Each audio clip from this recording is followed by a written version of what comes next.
I've got a treat for you today. Welcome back to the channel, and I'm going to be going through my first place Green Cooler deck profile from the Scrub Games webcam local this Friday just gone.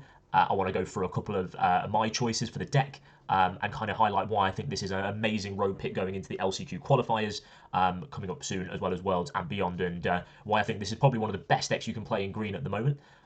So let's just go for it. I'm not going to, this is going to be a little bit different. I'm not going to go into too much of the exact effects of cards, but it's going to be a bit more of a deep dive into certain card choices and matchups that I feel like the deck is really good into, and why I really do believe this is one of the best road picks you can have at the moment. So, good matchups for the deck. In the current format, your big decks, you've got Crimson, you've got Gogeta, SS4, so you've got blue and red, two massive decks in the format, and you've also got the reoccurrence of black as a colour as well. The SS4 Goku or the Supreme Kai of Time Leaders are both phenomenal at what they do, at being like highly hyper-aggressive aggro decks. Gogeta is still the same Gogeta as it always was. It's still going to get to 4, it's still going to 8-drop you and clear your board up, and pile so much pressure in those early turns as well. And Crimson is Crimson. It's got all the defensive tools of blue, and it's got all of that aggro that I spoke about with those two other colours as well. It is truly like the deck to beat for a lot of people going into the LCQ. People have been hanging around the scene. You'll have seen from the Oceania Nationals that Cooler took second there without any of this new dash pack support. So it's already kind of proven its worth against some of those Crimson decks and a lot against the format. But I kind of want to show you what my take is. I've taken a few of those pointers, but then we've also built in all this really powerful dash pack support and kind of my 2 cents on how we can utilize that with the deck moving forward. So I'm going to dive straight into a few choices that we've got here for the Unison package, and there's a few things that are similar and there's a few things that are really different to help with the format. So I think the first thing that you'll probably see here is Demagogue Unison of Sorcery. This is one of the kind of key debates around the deck at the moment, is that a lot of players have dropped Demagogue in favour of just playing more stuff like the Dore Unison. And Demagogue isn't as essential. It's a great turn 1 play. And then like turn 2, obviously you can just like free play Unison, play over it, and then you've got Charismatic and Souls Alive. But against black, I've found that Demagogue actually just supports that matchup so much, and then particularly against more aggressive decks that you want to be charismatic in turn 1. If you're able to have a Unison that can't just be swung at by a leader, knock a marker off, and then you no longer have a charismatic villain live and it gets you close to that awakening range, Demagogue really supports that. I mentioned black because in particular, I was playtesting the deck without the Demagogue in, and absolutely just destroyed, absolutely panned out by early aggression every time, just wipes the Unison out, and then that allows them to just start overwhelming twice per turn with like no repercussions, and you fall behind really quickly. So seeing the Demagogue turn 1 in that particular matchup is really crucial. And also the fact that like in very niche scenarios, having that barrier KO is really important early on. It doesn't come up an awful lot because you look to just kind of pass straight on to a next Unison, but that -3, don't sleep on it, it's still pretty good for the card. So this is always like an ideal opener. 3 copies because space is an issue, and it's something I'm going to highlight as I go through. Decks that get dash pack support, it's really great, but at the same time, it hurts your brain trying to fit all these awesome cards into a deck.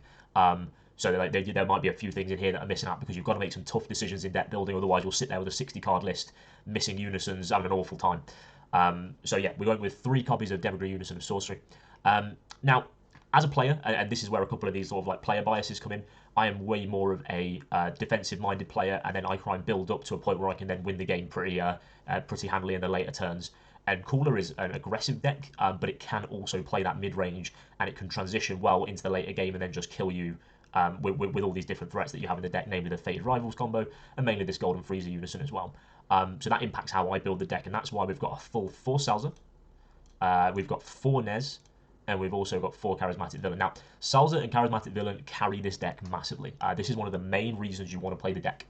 From turn 1 or turn 2, depending on whether you went first or second, you can have a 4-marker Unison live, an energy open to Salza and Charismatic afterwards. This allows you to shut down so much aggression. Red Gogeta, you're always got an answer to one of, if not 2 different arrivals, and also you can like kill any of the 4 drops that get played to try and draw and combo and draw again. So you limit their Z energy, you limit the extra draw from comboing. You can do that twice. So you can not only kill the threat that comes down once they've comboed, or the thing they're trying to combo with as well. Against black, that's 2 overwhelms per turn. You have an answer for both overwhelms now, which crucially supports your Supreme Kai of Time matchup, and any of those kind of more aggressive decks that are trying to play around a Charismatic. That's great. You can play around Charismatic all you want, but I also have Salza as well. Just obviously remember your ordering, that Salza has to come first, otherwise Charismatic locks you out playing the Salza because you can't play counterplay for the rest of the turn after you've done it. And these as well has a couple of different functions. I love the fact that it's just a hard negate for those red matchups against the leader, and I love the fact that it's a +2 as well. So sometimes you can go first if you miss the Demigra, playing this out and upticking it to 3 when your opponent's only got their leader swing before they want to play another card, kind of puts them in charismatic range anyway. And on that note as well with the Unisons is, even on turn 1, if you miss the Demigra, just playing one of these guys out and upticking it and passing means that your opponent has to play differently. They've got to aim a swing at the Unison, which is aggression off the leader. And if they mop up the Unison, you're still going to draw with your leader because Unison went. And which sometimes is just like, even though you're kind of admitting like you're not going to charismatic them that turn, they've had to play around it in a way, you've netted a draw off it either way. And you've kind of forced their turn to be a bit more clunky. It loses its impact, and that means it puts you in a great position to clap that next turn. A couple of the other Unison choices as well. So you've got Cooler Cruel Commander. This is one of the new dash pack cards. It's fantastic naturally because it's a dash pack card. Of course it is. If you don't know what it does, it's when this guy has 3 or more markers. When it's played, you add 1 green card from your drop 2 Z energy, and it gains dual attack. This feeds into the early turn aggression. There are a lot of decks in the format, like I'm looking at like sort of Blue Beerus and stuff like that, where they're not going to enjoy a lot of early turn aggression to knock them low before you then end the game with one of your big threats. And the fact that this can just be free played off a Unison for 2 more attacks is fantastic. It puts any card in the Z energy. So this really helps your consistency when you're trying to drop your Fated Rival combo, because you can put any of your Saiyans into the Z energy, or you can literally just put like any of these extra cards in there as well that don't particularly matter, so you don't throw off your Unisons in the drop for certain effects that you need it for as well. Annoyingly, they put Burst 1 on this card. Burst 1 is frustrating. I milled the SCR more times than I care to admit when I was playing with the deck because of that Burst 1, but sometimes it can help. Sometimes you do kind of hit like a 3rd Unison to mean that your King Cold is live.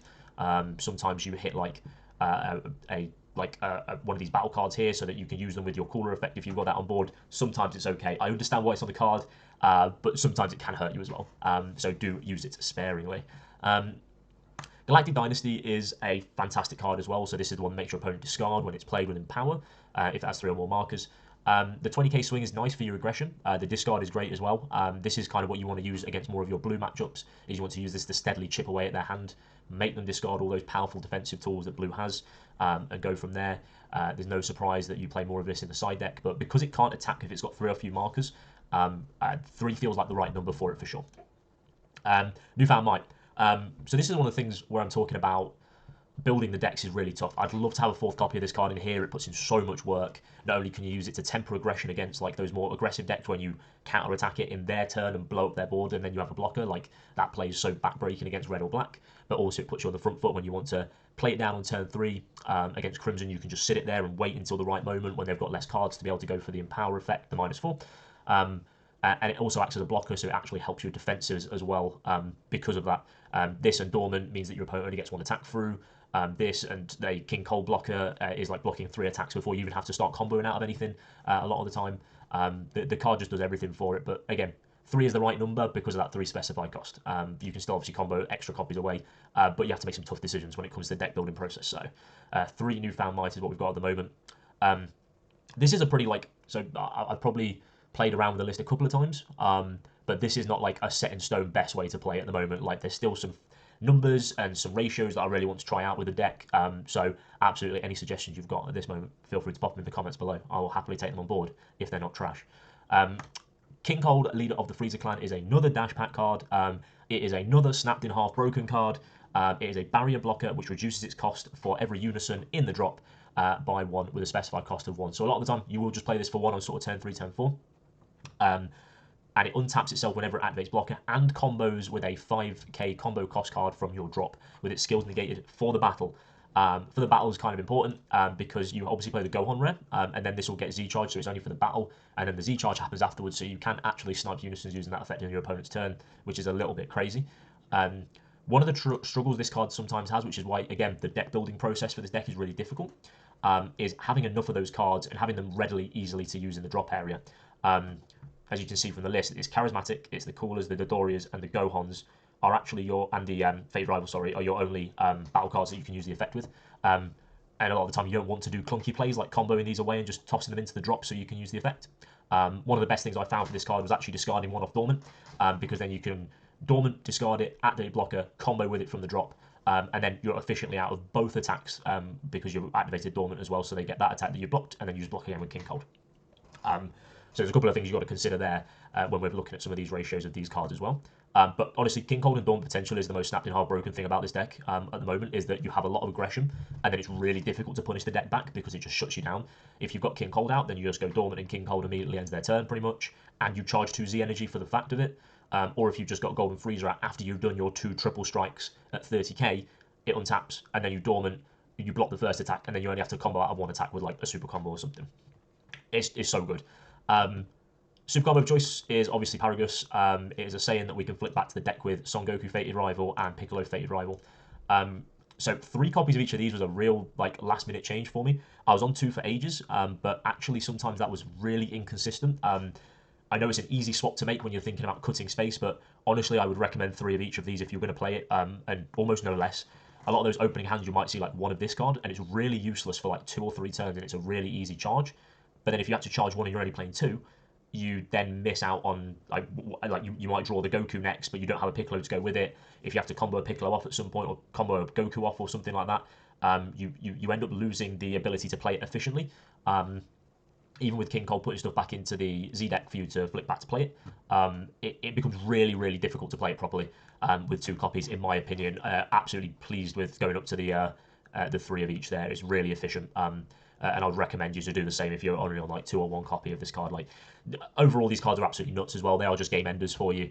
This is the power of green in this format. The Piccolo making them discard 2 like normally just seals up so many games. They have to negate this Goku swing a lot of the time, and this Piccolo just swings at them a couple of times, makes them lose their hand. It's solid. It's so good.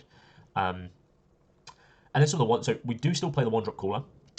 We don't play the Dory to search it out, and that's something honestly I'm considering. I did like this card on Friday, but it came up in very niche scenarios. This is another one of those cards you want to see when you're being more aggressive against decks, because that added 15k pressure, you get to add another Unison as well, means that you can keep up those 15k swings. But yeah, the card's decent. Obviously, searching it is a lot better, but I only wanted to run 3 copies of it, because a lot of the time there's more efficient uses of the energy.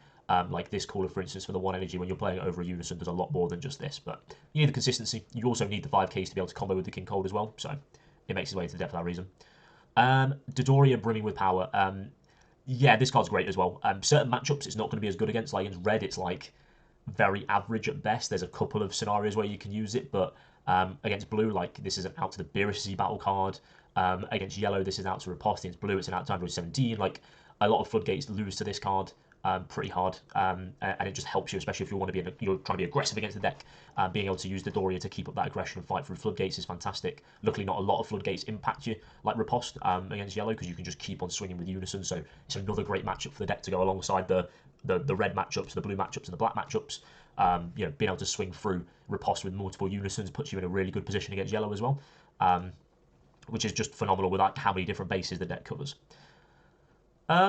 This Gohan Rare. So Gohan Rare is really good in certain matchups, but a lot more people, because they're playing around Black Smoke, are either dropping Unisons or very wary they're going to lose their Unison.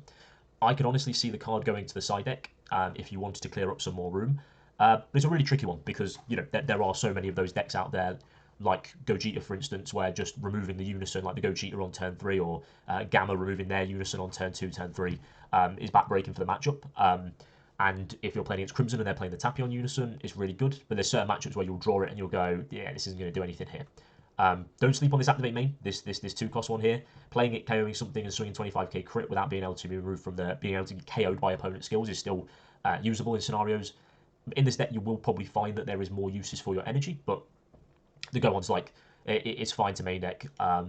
You will get to use it with your Goku Fated Rival to put it back into the deck as well. It is a Saiyan, which is where I kind of err away from putting it into the sideboard a little bit, but I can definitely see more of an application for siding it. But definitely something for you to consider for your own deck building process there. The one that we've already spoken about is green. 3 Homicidal. This is another like personal preference for my like defensive play style. I really like the 3 Homicidals with the amount of like aggressive, horrible stuff in the format. Like Beast Gohan will get you, the Vegito SCR will get you. Like it feels like having this card against those like big heavy hitting SCRs. Just to negate the swing, and then having additional block as well afterwards is more and more crucial. Helps you with the self-awaken as well when you need it without having to physically attack your opponent to do it. Your leader has to add a life when it swings on this front side. So against Crimson, you don't want to be swinging at them as well. But then obviously Homicidal clones will help get you from like 5 to 4. The Vegeta and the extra in the Z deck will get you from 6 to 5 as well. So you want to utilize some of those tools so you don't have to keep on swinging and allowing them to discard Saiyans and awaken. And basically batter you from there. As soon as they're awakened, that deck becomes ultimately very, very oppressive. But this deck allows you to kind of control how many cards they've got in hand and when they do that awakening, so that it's at your advantage. So they have to lose all those cards they just drew and all that energy they untapped to normally like this big threat here. Last couple of cards. Selmax, Bando, what were you thinking? It's a quad strike for 1 green. You're playing a aggressive deck that can transition into the late game. This card works in both. It's really, really good. Sometimes just slamming it and letting it die so you can like kind of create a lot of tension against their board is fantastic. This card against Gamma is phenomenal because a lot of their like big bombs that come out of the energy are going to wipe your board. Like they just can't place their cell. They can't play it like to like clear up your board because then otherwise their board gets cleared and they just tap 4 to do it. So sometimes those scenarios it's really good, but otherwise, yep, cards busted. And this one Dark Broly just kind of helps to clear up some matchups. Not enough room for a second one in there, but also like the 0 cost on the combo kind of airs me away from it. The fact it's not green airs me away from it. That's the main deck. One thing I will mention is no Chomper. I often found a lot of games were getting won by double strikes, triple strikes already on the cards here, or when they went down to 1, like you've just got so much more like aggression to just chip through that life now that I didn't necessarily feel like the Chomper was a massive need for the deck, especially when we're looking at space, and it's just another like kind of very inconsistent early game card. You can't charge it, you can't really like combo with it effectively. So did drop it from here, but again, it's one of those things where if you're feeling like you want to play the deck more aggressively, you're really missing that double strike being able to go into your leader. I can see it in the deck for sure, or even like tapping onto one of these King Coles with barrier is really good. Z deck, pretty basic stuff here. The main card to go through is this Golden Freezer Return of the Destroyer. This is another dashback card. I never made it on Friday, to be honest with you. A lot of the time, just playing this for 3 feels so much better than kind of waiting till turn 4 and then playing this and then tapping 2 and only playing it with 1 marker on it. With this activate main at the bottom here, because you have to have 4 more energy and you play a green Unison with 1 marker on it. So you have to have a pretty high Unison already marker-wise to then play it for 1 so it still gets its effect. If any of your Unisons took a bit of a beat in the turn before, it doesn't really become a viable route, and then the 2 energy, like the 4 energy total you pay for this move, you're much happier just kind of going tap 3 and just play it outright. But the barrier removal and the double strike pressure is still really important as well. It's another card you want to have Unisons in the drop for as well, so something to think about when you're like deck building as well. But yeah, the card's fine as a 2 of. It does come up every so often, but I just wouldn't say it's like the most groundbreaking of the dash pack cards. This Cooler and this King Cold are way better. Jiren, you only probably one of this card. It's another way to clear up Unison, but most of the time it is just a kill switch. You do charge a bit more Z energy than you did before, so this does come in clutch to wipe up Unisons. This is actually a pretty consistent game ender a lot of the time. The Vegeta is necessary for Awaken. This is a 1 cost 15k that can't be removed from the board, so you play that. And then the Freezer Resurrected Ambition is kind of handy as well. You got to remember this is for battle cards with 2 cost or more. Attack, your opponent discards 1. Doesn't like it's really good comboed up with this guy. And obviously your Fated Rival combos and Cell Max, but just remember that it won't proc on any of your Unisons swinging as well there. So yeah, Z-Deck's pretty basic for green. It's not got any of the exciting rush attack nonsense that Red's got, but we make do out here. And then side deck wise, we've got a pretty like basic lineup here. A lot of inspiration from the Oceania list on here. I kind of just threw a few bits together and then kind of chopped and changed 1 or 2 bits based on my own style. So the Whis and the Freezer are both hand control cards to play against blue with. Bigger More's got way more application now because black is making its way back into the format. So originally this was just your Gogeta answer, and your Sin answer if Sin starts cropping up again.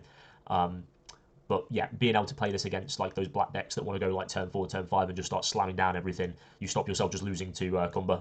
That SCR is insane and you need answers to it as well. Luckily it doesn't have too much built-in protection, but yeah, the card's nuts. You need to make sure you respect it because as soon as they mill it, you're in trouble basically with that card.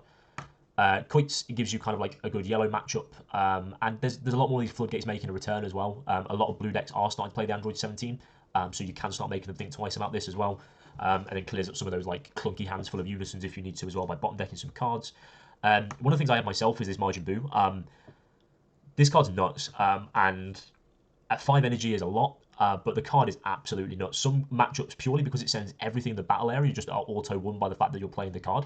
Because you can wipe up field cards, ignoring barrier. You wipe up like stuff like King Cole's Dynasty, like they can't use it. Like if you're playing against King Cole for whatever reason, you batter them. But all battle areas, all Unison cards. This card's really great in a format where you kind of go a bit deeper and like blue just all of a sudden is sitting there with like all these 6-drop Goku blockers that can't all got barrier and you can't do anything about them, or yellow racks up 3 Trunkses on the board and like laughs at you and says try and do something like however much they're trying to like what they're doing. Like this card gives you an out and it makes them discard 2 more cards as well on top of it.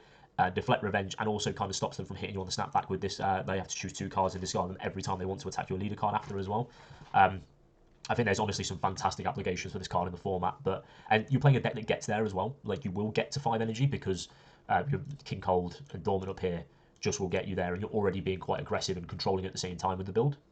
An additional copy of King Cold, again, this is another card I really wanted a 4th copy of because they kind of help each other consistency-wise. Like, yeah, you draw one early, you can charge it, or you can ditch it to the drop, and then obviously the other copies of it let you combo with another copy from the drop, basically.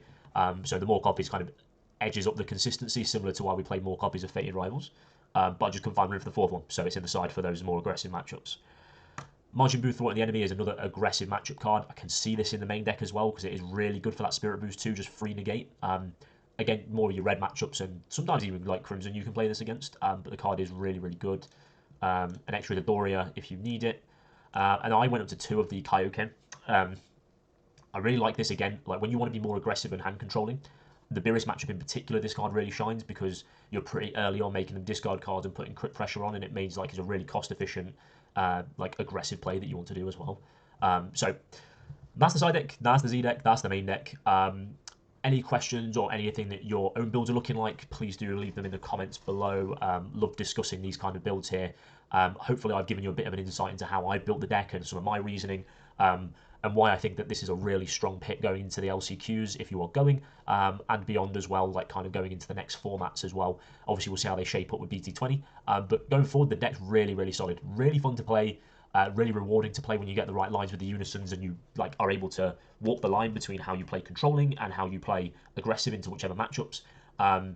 Depends on how you kind of split your focus, and depending on what deck you're playing against, it can just be really fantastic and rewarding to play. So that's it, everyone. Thank you so much. Big shout out to Scrub Games and Big O Notation for having me at the webcam local. It was a real good fun time. There's some really good opponents throughout the day. Everyone had a good time. Looking forward to jumping into a couple more of those. I'm hoping to hopefully like get into a bit more gameplay from those, get recording a couple of those bits as well for you guys so you can kind of see the decks in action that I'm going to be talking through on here as well. But otherwise, thank you so much for stopping by. Have a fantastic day, and we will see you in the next one.